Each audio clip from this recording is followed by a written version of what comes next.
सक्षम police times, news 112, सक्षम जनतेचा आवाज। जलरोड भागात कोयते, तलवारी तसंच मारामाऱ्या, खून, चोऱ्या अशा घटना वारंवार होत असताना उघड्यावर दारू पिणाऱ्या टवाळखोरांची संख्या दिवसेंदिवस वाढत आहे। मोरेमाळा इथं रहिवाशी असलेल्या आशा माने या महिलेनं मद्यपी टवाळखोरांना उघड्यावर दारू पिण्यास मज्जाव केल्यानं संशयित आरोपी प्रथमेश माने व त्याच्यासोबत आलेल्या 4 ते 5 जणांनी मनात राग धरून त्यांच्यावर विटकरीनं तसंच कोयत्यानं वार करत त्यांना जखमी केलाय। त्याचबरोबर मुलगा श्याम माने सोडवण्यास आला असता त्याच्या देखील डोळ्याला मार लागलाय। जलरोड परिसरात सतत घडणाऱ्या घटनांना पोलिसांनी लवकरात लवकर आवर घालावी अशी मागणी आता जोर धरू लागली।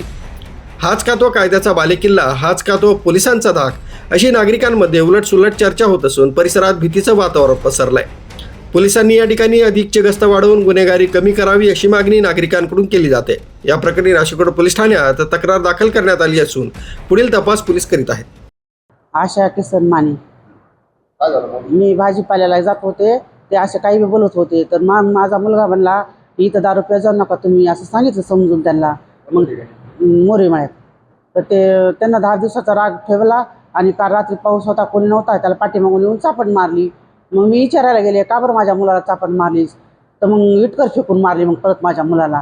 तर मग मधात गेले तर ती इटकर मला लागली, कोयता घेऊन मग आमच्या मागं पळाले, म्हणजे पोरं लपले। मग कोयता घेऊ ते 7-8 जण होते।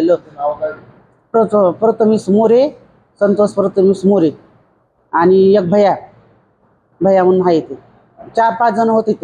ते कोयते ते घेऊन इटकरी मारू लागले, पळाले। मग माझे पोरं लपले कुठेतरी जाऊन आणि ती विटकर मला लागली, त्याच्या हातात कोयता, गालाला माझ्या लागलं, छातीला एक विटकर फुटली, पायाला लागलं। मग आम्ही पळू लागलो रात्री। मग मी दवाखान्यात आले, पोलिसाकडे आले।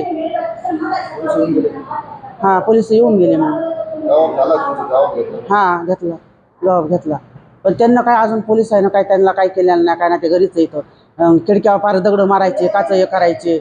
त्यांना घेऊन आल्याशिवाय आम्ही काय घरी जाणार नाही। न्यूज ब्युरो, सक्षम पोलीस टाइम्स, न्यूज 112, नाशिक।